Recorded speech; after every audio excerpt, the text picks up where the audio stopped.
Welcome to Key Conversations, where you get to connect with the best of the music business, unlocking the secrets to exploding your music career, presented by In the Key of Success.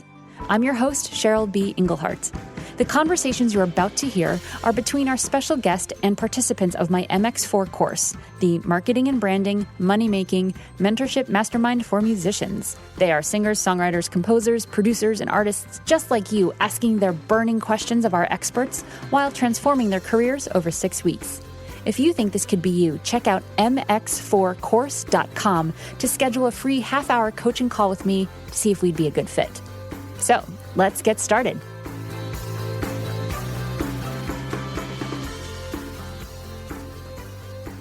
Guys, I'm so very excited to introduce one of my favorite people on the planet, Etan Rosenbloom. Etan is the Associate Director and Deputy Editor of Marketing and Communications at ASCAP, which sounds like a lot, and it is. He's also a freelance writer, besides being an editor, a freelance writer, and gets tons of requests on stories that are getting pitched to him. He's got a really cool insight into the whole press and publicity process.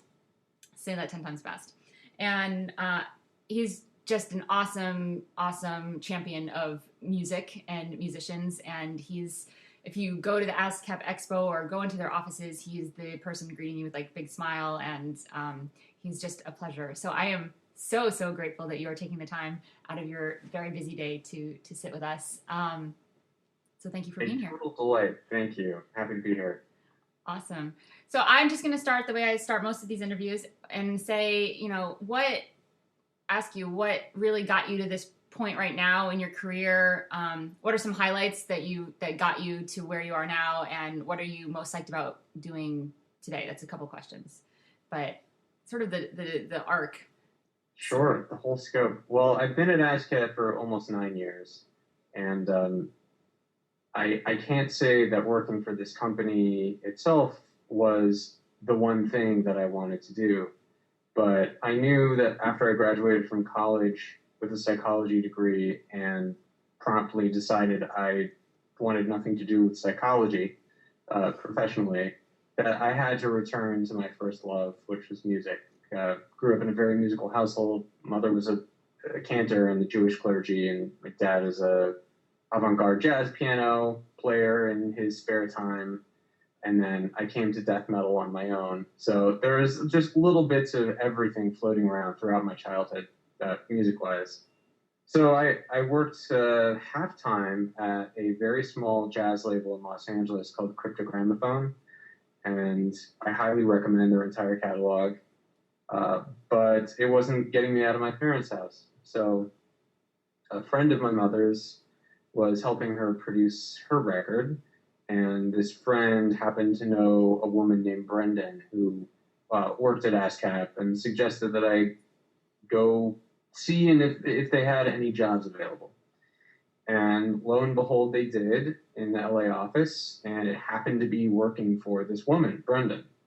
So the day before the interview, I was at the Roxy. It's a famous rock club in LA. The night before for a film screening, and there was a guy handing out ASCAP earplugs at the Roxy. And so I struck up a conversation with him and said, hey, that's a random coincidence. I'm going to interview at ASCAP tomorrow. And it turns out that he was the guy vacating the position that I was interviewing for. And we were both into the same music. We struck up a friendship. I went into the interview. I guess I wore a nice suit or something because they gave me the job. And 9 years later, I'm still here.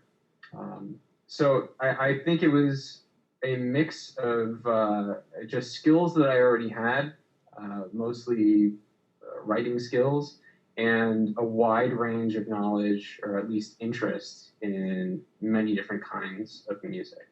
And certainly that has helped me do the specific job that I do at ASCAP.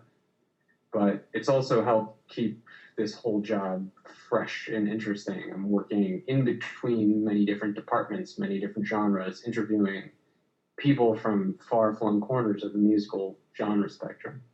Cheryl, you had asked me some other things, something about the highlights of my time here? Yeah. Yeah, what are some, you look back on the 9 years there, and not necessarily within ASCAP, but anything also in your own musical journey? I know you're a big death metal guy. But yeah, what are some of the big highlights? I think a lot of them will be from the work at ASCAP, but I'm curious to see, like, what are the top three things that like stick out that you're like, this is awesome? Sure. Well, I've had the chance to speak with some gigantic names uh, for interviews, mostly for ASCAP. So, Steven Tyler, for example, from Aerosmith. I had an interview with Mark Anthony. I've spoken with so many big film composers whose music I respect a lot. Michael Giacchino. Last night, I had the honor of interviewing Kotek, who does the music for How to Get Away with Murder, and is also a really important like drum and bass DJ from the '90s. But yeah, metal is actually my first love, and I've interviewed some of the greats there. Chuck Billy from Testament, and the guys in Exodus, and the lead singer from At the Gates, and had some really, really interesting talks with a lot of interesting people that just kind of give of themselves, Mm-hmm. It's my favorite thing to do is just to open up a dialogue with a music creator, find out what motivates them to do what they do, and how music impacts them and how they impact people with music. That's awesome. I was just about to ask you, what is it about the interview? Is it that it's Steven Tyler and he's just a legend, and that the fact that you get to connect with him is part of that awesomeness, or is it really the content and the fact that he's a legend for a reason, and the conversation that entails is what really, I mean, I'm sure there's a little bit of both. But no, it's a great question. I think I don't get starstruck in the way that, wow, this is a person whose face I've seen many, many times. It's more the celebrity nature of a guy like Steven Tyler. It means that he's been asked so many questions in so many interviews over the years. Yeah. And so I feel like I'm not doing my job if I just ask him the same questions in the same way that he's answered a million times. So the exciting thing to me is the challenge of bringing up an old idea in a fresh way and seeing how he reacts. Steven happens to be just a brilliantly creative person in general. So like he can come up with just, rhyming gobbledygook on the fly and like give you a perfectly crafted sonnet as an answer to your question if he so chooses. That is amazing. That's awesome. Yeah. But it's also really impressive to me when an interviewee can speak genuinely and passionately and thoroughly to a person that he or she has never met before. And that happens a lot. I didn't want to turn this section into advice, but go for it. It's nice when you can challenge yourself to sort of reintroduce yourself to an interviewer each time you get asked a question. So you may have to tell the same story of how you got to where you are or what's behind this last song that you wrote. But if you can sort of relive that journey when you're telling it rather than just rehearsing the same talking points, then that will come through to the person you're talking to. And honestly, I think this goes through to my social life too. That's the way I try to approach conversation in general. Make it seem like this is the first time that you've ever had to give this answer, even if it's clearly not. No, that's awesome. Thanks. I think that's a perfect segue into asking you questions as well, because I think that we're all sort of over here doing our music career thing, and you have a unique, very specific view of what the industry looks like, and you've got your thumb on the pulse of what it is now. So that being said, I know that all these guys sort of looked you up and know about ASCAP in general or our members. So I'm going to open up to you guys to ask Etan some questions. So I'm just going to start with Perry. Do you have any questions for Etan? Interestingly, the question that I was going to ask you just answered. So not anymore. All right, I will come back to you. What was the question? I'm curious. I was going to ask, because I know he interviews so many people, like what the best qualities about their answers were. Sure. I will say, I mean, I stand by what I just said, but there's definitely a lot more. I've had these like very maddening interviews with people where it's clear that they're coming into it with a certain attitude. And that attitude might be, I hate interviews. So I think like there has to be a willingness to communicate for it to be a decent interview. Even if there's a sense of mystery, like if you're trying to put this sense of mystery to what you do, where part of your aesthetic is that you don't really have an aesthetic, or that you're pulling music from the ether, and you don't really know how it happens. Just say that. You don't have to be coy about it. Ultimately, I think journalists want to talk to somebody who wants to talk. You don't need to give perfectly formed sound bites, but there's got to be a story there of some sort. And, I think a lot of the best interviewees will alternate between anecdotes about what they do and sort of broader points, fitting those anecdotes into some kind of framework. And so by the end of it, you end up having this holistic view of how and why the person makes this music and how they feel about it. So I think you can do that even when you're just starting out. Even ask yourself interview questions, the kinds of questions that you would want to answer, the kinds of questions you've seen other people ask, the kinds of questions you think they'll ask. Mm-hmm. So yeah, that openness, the communicativeness, it's got to be there for it to be a good interview. So you're totally showing us by example here? Is that... Sorry, am I saying too much? No. I'm literally like, wait, we're interviewing him and we're interviewing him about being interviewed, about interviewing. I don't know. So, it's like Inception for interviews. That's what's going on here. Awesome. Thanks, Perry. And we'll have time for another round too, so you can ruminate on that. So I'm going to go to Pamela. Do you have any questions for Etan? Do you think that public interest in music and musicians has changed over the last 20, 30 years, or? It's a great question. Okay. I'll have to think about that. I'm sorry, were you going to follow that up with something? Do you think the current public interest in music is? I think it's incredibly deep, and okay. Well, I'll tell you why. I think sort of this is largely because of technology, actually. We have the capabilities now of having almost one-to-one interaction with the artists that we're listening to, the songwriters whose music we're listening to. And while, you always hear about these halcyon days in the 60s and 70s where, there were more arena rock concerts, people actually bought records. While, yes, that's true, that was sort of a product of its time. You didn't really have a chance to interact with your favorite artists, except if, you got fan club stuff, or if you saw them in person and, threw them in your underwear or something, if it was Van Halen or Barry Manilow. Barry Manilow did that too, right? Rod Stewart? Yes. Rod Stewart, definitely. Yeah, definitely. Oh, I feel the same way. Do you though?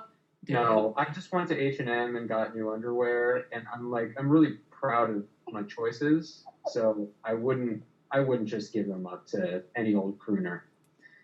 Any old crooner. Oh my god. All right. So sorry, I'm straying off topic. It's amazing. It's okay.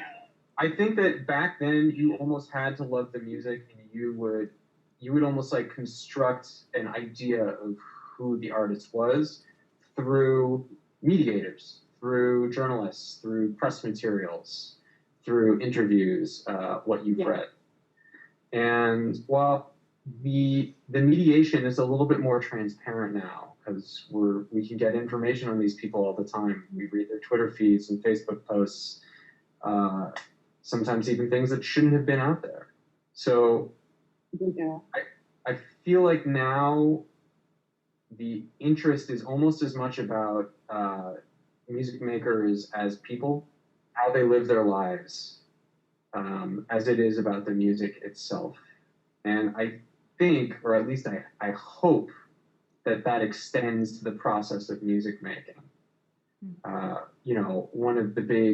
One of my big missions as a marketeer at ASCAP is to convey this idea to the public that music creators, whether they're songwriters or performers, they're business people. They have to take time and spend money on pursuing their passion.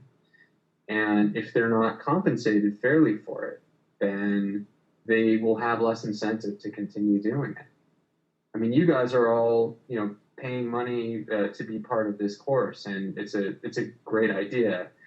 But you're doing your hardest to make sure that you're armed with the tools to maximize your revenue streams and get the word out there and get some return on all this work that you're putting into making music. And I think to really understand that as a fan, it means you got to take away a little bit of the mystery, understand music creators as people, as professionals, as career people, not just as some mystical conduit of the music from the heavens, Mm-hmm. So to answer your question, yes, I think the interest in music is deepening and has to deepen if it's going to continue. And it's sort of broadened to be not just about the music, but also about the person, is sort of what you're saying. So it's because of the accessibility to be able to access that information and that personal connection that wasn't there before the technology of Twitter and internet and blah. For sure. Yeah, cool. Very cool. Awesome. Thanks, Pamela. Really awesome, cool, big question. And Scott's joining us. Awesome. Welcome, Scott. He's the one with the newborn baby, so we give him a little leeway for being late. So Deborah, do you have any questions for Etan that have not yet been answered? Okay. Hi. Yeah, I almost met you at ASCAP, Etan. Actually, it was when you were having Cheryl do her thing at the World Arts. Right. You look familiar. Yeah, because you looked like a former student of mine at USC, and I was like, do I know him? But then it turns out you weren't. So anyway, that's why I was like, should I meet him? So anyway, I feel like I know you. So I have a question that's kind of focused, and I've written this rock musical called Serious Rabbit, where I'm a rabbit, and I'm premiering it in 2 weeks, and it's like a workshop premiere, but it's turning out better than I thought it was going to be, honestly, and I would really like for someone to write about it in 2 weeks. And I'm wondering if you have any ideas, and I'm just kind of starting out. My music is pretty professionally produced, but I'm not high profile right now, so I'm wondering if you have ideas. Obviously, I'm going to perform it later, but it would be great if I could get someone to write about it in 2 weeks. So I'm wondering if you have ideas. And I'm in Los Angeles. It's going to be at Beyond Baroque in Venice. Okay. And yeah, so any ideas? Well, I mean, I'm not that familiar with the theater journalism population out here, but that's who you want to focus on. I imagine it's a rather small circle of writers. So, I mean, I know Stephen Leigh Morris for the LA Weekly, he's been their longtime theater critic, and he does musicals and plays as well. No idea if you'd be able to reach him, but I think, you start by looking at blogs and magazines and even student newspapers at USC and Cal Arts and other local colleges, and you ask that exact same question to them. You say, look, I've noticed that you've written about XYZ, that you take chances on, small local productions. I have a new musical. Would you like to be the first person to write about it? I've got a, seat, 4th row center just for you. Happy to put your name on it. Something like that. That's really great. Cool. Deborah, I'm going to actually expand on your question because I think it's a really valuable question. And Etan does have such a deep knowledge of this freelance writer, being on the other end of what you're looking for. So, Etan, I want to expand Deborah's question too. If you have any sort of project as a musician, whether it's a new record or a new video or a new tour or something, and you're not Steven Tyler and you don't have the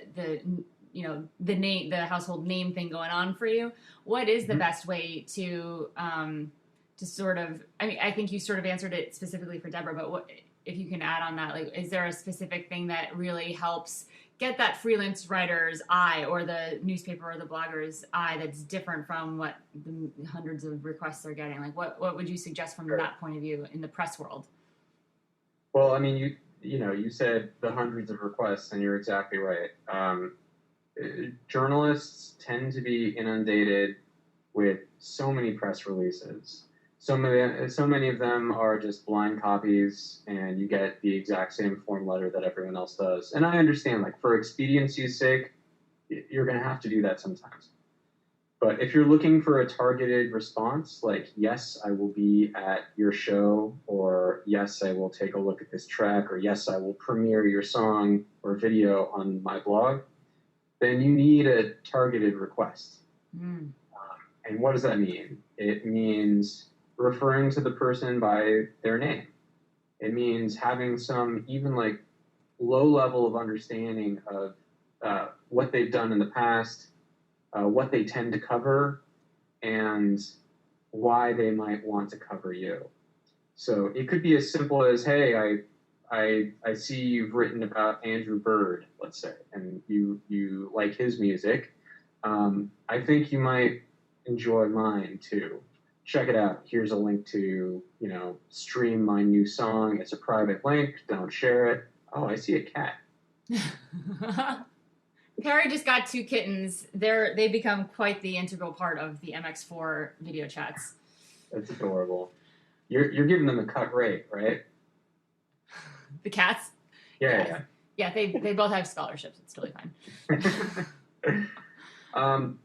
So yeah, I think that as targeted as you can make it, you're more likely to get through. It's not a guarantee that they're going to write you, but they're more likely to at least read your email. And that's really what you're trying to get them to do. And I would also say, well, okay, first I'll give you an anecdote. So I have this friend, John Pfeffer, and I know him because he had this old band called Capillary Action. And I used to write for a small indie rock website called Prefix Mag. And he wrote to me and said, hey, you don't know me. I've got this band Capillary Action. I'm a student at Oberlin. I've read some references to bands in your reviews that my band is sort of like. So would you give my band a listen? I think you'll dig it. So I wrote, he took the time to do the research, so I gave it a listen. I wrote back to him and I said, you know what, John, this is interesting music, but I actually don't think it's that good. So I would hate to give a new band, a review on a reasonably well-trafficked website that is negative. So sorry, I'm going to pass. And John responded, he was like, I don't care if you don't like it. I just want you to write about it. Publicity in general is great. I'm just trying to get the word out there that my band exists, And John ended up being a very good friend of mine. He might be staying at my house in a few months. But the larger point is that you're planting seeds here. And you're not just trying to get a great review, or at least don't think about it as trying to get a great review. Think about it as getting your name out there as somebody that exists and is current and is being talked about. Even if somebody doesn't write about your music now, if they recognize your name, maybe they'll write about it sometime down the line when they've got a gap in their publishing schedule. So, don't take a no personally. Don't take an ignoring your email personally either. They're just busy and this isn't the right time. So, persistence is super important, and approaching it from a psychological standpoint, thinking, what does this writer need? What does this writer want out of somebody writing to him or her? And how can I get my point across quickly and give him or her everything that he needs so that he doesn't have to do all the research about why I'm awesome. He can just tell that I'm awesome. Yeah. Does that sort of answer the question? Yeah. Yeah, that was great. And it's funny because you touched on, I just want to touch on a couple of things that you said there. That whole make it an opportunity for them. That's something that we sort of are taking on here in the MX4 course. It's like, it's not about, please help me, I need your review to get me forward. It's really like, same with music license, music supervisors. Like, they have piles of CDs. It's not like, please place my CD. It's like, oh, you're looking for this kind of music? I just wrote this song that will solve this problem for you. You can stop looking, and now you go home for the weekend. Like, how can you solve their problem? Obviously not so quite dramatically, but right. That's really what they're looking for. I mean, I get emails all the time, like, I want to be your intern. I have a extensive intern program in my studio here, and I get people like, here's my resume, check it out. And if there's not a specific request, like, I'm looking to be your intern for 4 weeks, I can do remote for May. If I don't have a specific request, I just delete the email. I'm not looking at someone's resume if they have, here's my resume, check it out. I'm interested in your internship. So right. I think the thing about like creating an opportunity for them, and also doing the research and making it personal, and being like, if you ask them a yes or no question, like, can you talk to me next Friday, or they're more likely, and Etan, you may know this from the psychology of like, if there's an answer in the head, then it's more likely to actually get an answer versus, right. Hey, check this out, which is kind of just a statement. And yeah, it's not a question. Yeah. So I think, you touched on that, which I think is really, really great, to get personal with them. And I think the third thing that you touched on that I wanted to just sort of add on to is the persistence thing. Like, I think a lot of musicians, because I know I did this for years and years and years, I had even with my fans, I had such a fear of being a burden and being obnoxious and being too desperate sounding. And what I sort of learned through my emails is like, hey, if me following up with you every 2 weeks about this, about collaborating or about doing an interview or about whatever it is, doesn't work for you, please let me know. I'll stop emailing you.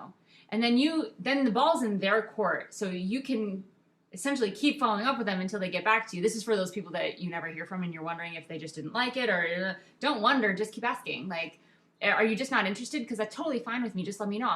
I'll stop clogging your inbox. And that has gotten me more responses asking that question than just constantly following up. So I think the persistence thing is really, really interesting, and just asking permission and just being straightforward. Like you get 100 of these a day. So I really don't want to, cause you any more stress. So let me know if this is not interesting to you. I'm ready to move on. And then you just know. I have an Excel sheet of venues I used to reach out to, PR company, all different outreach research that I had done that I regularly follow up with.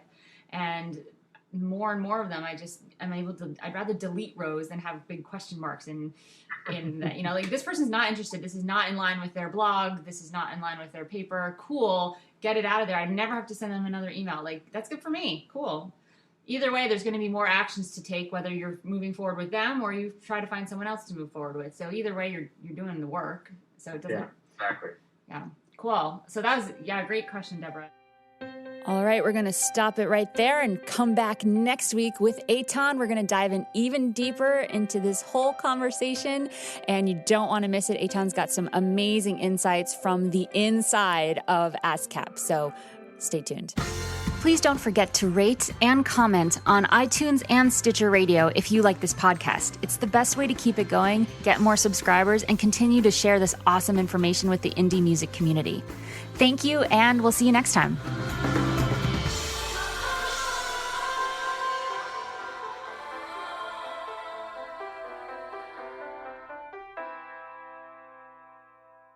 All of the music on this podcast has been created by yours truly. The theme song is called Inevitably, written with Cameron Ernst and produced by Joey Ock. You can find all the songs, plus more information on my music career at CherylBE.com. If you want to be one of the reasons I can keep this podcast and my blog Living on Gigging going, then head to patreon.com/CBEmusic. There, you can contribute $1, $2, $5 for the creation of each of these free musician resources. Together, we can keep them coming and inspire other creative people to do what they love and do it well. Again, that's patreon.com/CBEmusic. Key Conversations is sponsored in part by Bandzoogle. They make it easy to build a beautiful website for your music. Their step-by-step system gets you online in minutes, and you can choose from hundreds of mobile-friendly themes and customize them with their easy point-and-click editor. All the features you could possibly imagine for a professional website are built in. So, because you are a Key Conversations podcast listener, you get a special 3-month free trial just for you. Go to www.inthekeyofsuccess.com/resources and click on the Bandzoogle logo to access your free extended trial.